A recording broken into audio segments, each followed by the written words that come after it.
ফেব্রুয়ারির প্রথমার্ধেই হবে ত্রয়োদশ জাতীয় সংসদ নির্বাচন। রংপুর বিভাগের আইন শৃঙ্খলা কমিটির সভা শেষে কথা জানিয়েছেন প্রধান নির্বাচন কমিশনার এএমএম নাসির উদ্দিন।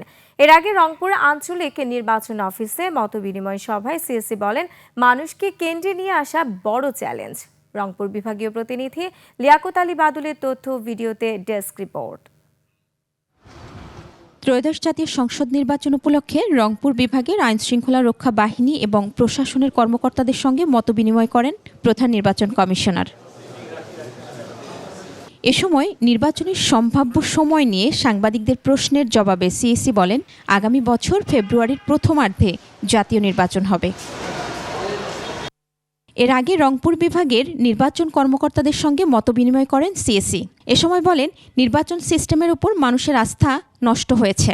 ভোটের সেন্টারে যাতে আসে সুন্দরভাবে, এবং নারী পুরুষ নির্বিশেষে সবাই যাতে আসে, সেইটা একটু আপনারা একটু ওপিনিয়নটা মোবিলাইজ করার চেষ্টা করেন। আমরা সেপ্টেম্বরের মাঝামাঝি থেকে হয়তো খুব জোরে সোরে এই যে অ্যাওয়ারনেস প্রোগ্রাম আমরা শুরু করব। নির্বাচন সংক্রান্ত যে কোনো বিষয়ে সোশ্যাল মিডিয়ার তথ্য যাচাই করার উপরও জোর দেন তিনি।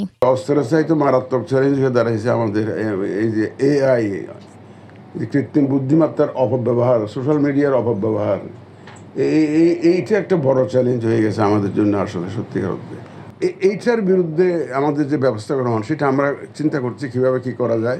সিএসি জানান, ত্রয়োদশ সংসদ নির্বাচন স্বচ্ছ ও সুন্দরভাবে পরিচালনার জন্য কমিশন সর্বোচ্চ চেষ্টা করছে। মহিমা পলি, ডেস্ক রিপোর্ট, 21 টেলিভিশন।